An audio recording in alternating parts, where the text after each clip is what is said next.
Я, Альбина Фаритовна, прям слышу, знаешь, как лед трещит. Лед трещит на нашей главной водной артерии. И страшно, и при этом красиво. Точно, но лучше в это время все-таки на лед не выходить.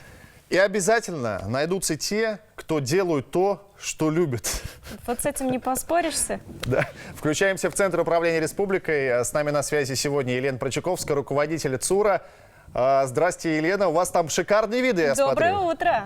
Доброе утро, Альбина. Доброе утро, Дима. И все, кто нас смотрит. Конечно, виды у нас шикарные. Я пока слушала, о чем вы говорите, про тонкий лед, открыла окошко, посмотрела, что же у нас на реке Белой, все ли в порядке.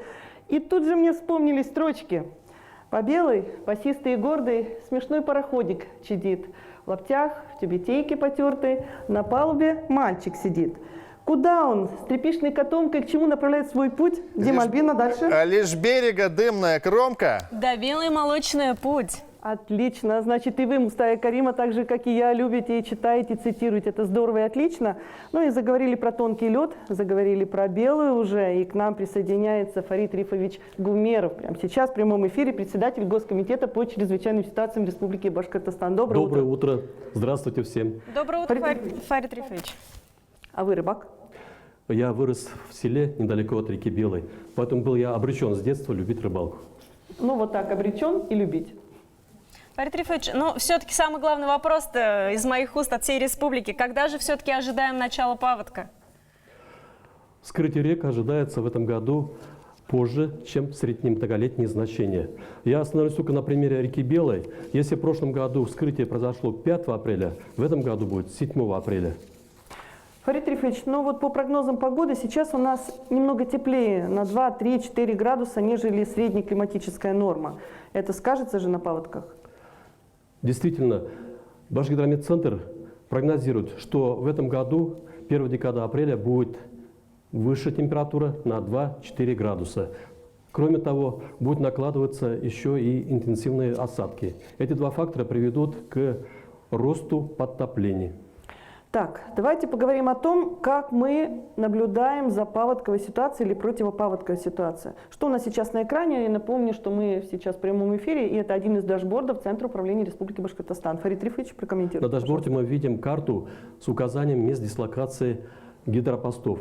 В этом году мы дополнительно построили 10 автоматизированных гидропостов, и, соответственно, на сегодняшний день система паводок 2.0 позволяет круглосуточно мониторить паводковую обстановку. Кроме того, сами жители при желании могут зайти через сайт Государственного комитета Республики по чрезвычайным ситуациям на эту систему и визуально наблюдать за изменением уровня воды на паводкоопасных реках. Фарид Рифович, ну вот это же Мелюзовский район. Да.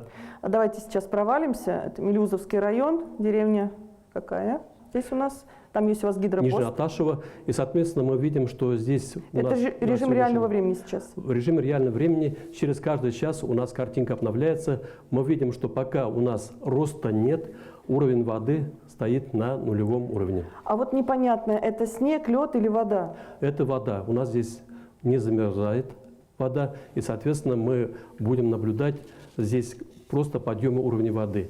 И риски подтопления территории ближайшего населенного пункта. Фарид Рифович, можно я вклинюсь? Скажите, пожалуйста, вот это что-то новое, камеры, с помощью которых мы наблюдаем за реками республики. А куда вы их устанавливаете, если не секрет? Там какие-то столбы специальные, может быть, на электроопоры? У нас эти комплексы являются автономными, работают от солнечных батарей.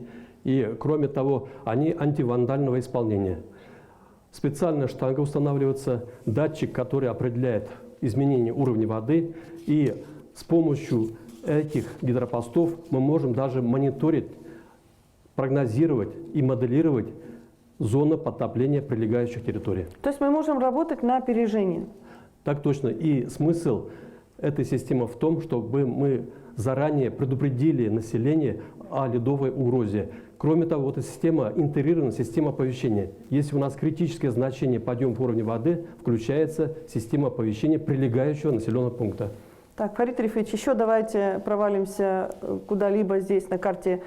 Ну, предположим, Кугарчинский район. Можем провалиться сейчас, посмотреть? Там же тоже есть ваши посты? Да, у нас посты размещаются с учетом паводковой опасности именно этих рек. И, соответственно, мы здесь тоже видим на сегодняшний день как раз уже вода, и уровень воды уже постепенно начинает подниматься. Пока выхода на пойму нет, и угрозы подтоплений ближайших территорий также нет. Интересная история. Фарид Рифович, скажите, а сколько хранятся вот такие вот записи? Можно ли анализировать в дальнейшем с точки зрения науки о ситуации, которая складывается с предпаводками? Вы задали очень интересный вопрос. Действительно, мы собираем статистику за то количество лет, которое позволяет нам моделировать изменения уровня воды в ближайшей перспективе и, соответственно, моделировать зоны подтоплений. У нас уже информация собрана за 40 лет. Фарид Рифович, в прошлом году презентовали на Питерском международном экономическом форуме вертолет. Вертолет, который республика заказала для нужд, скажем так, вот, связанных и с паводковыми ситуациями, и с пожарами и так далее. Это вот он сейчас на экране. Он готов уже? Пожарно-спасательный вертолет, который был приобретен по поручению главы республики Ради Фаридовича, 8 апреля будет передан Государственному комитету, и мы сразу будем задействовать ее на разведку ледовой обстановки, на проведение поисково-спасательных работ, а также эвакуацию пострадавшего населения. Дима, Альбина, вот такие у нас новости. Спасибо огромное. Ну, я надеюсь, что все будет хорошо, Фарид Рифович, с вашей и с Божьей помощью. Ну, я считаю, как сказал классик, что неприятности будем переживать по мере их поступления, пока у нас поводов для беспокойства нет. Да, и это Спасибо огромное за эти новости. А я предлагаю спросить у наших коллег из Госкомитета по чрезвычайным ситуациям, которые работают здесь, в Центре управления Республики Башкортостан, все время бок о бок с нами, о том, что же произошло, пока мы с вами общались в прямом эфире. Пожалуйста, вместе с нами Лилия Каримова. Доброе утро. За прошедшие сутки на территории Республики Башкортостан чрезвычайной ситуации не зарегистрировано. По оперативным данным произошло 12 техногенных пожаров, в котором, к счастью, погибших и пострадавших нет. В целом ситуация благоприятная. Побольше бы таких новостей, Фарид Рифович. Ну, прям я не знаю. Ну, как говорится, ширина улыбки человека говорит о ее безопасности жизни. Поэтому мы улыбаемся и надеемся, что у нас пожаров, чрезвычайных происшествий, подтоплений в этом году будет меньше. Ну что ж, остается сказать, что мы улыбаемся, улыбается нам. Всем добра. Спасибо большое, Спасибо Фарид Гумеров большое. и Елена Прочуковская были вместе с нами.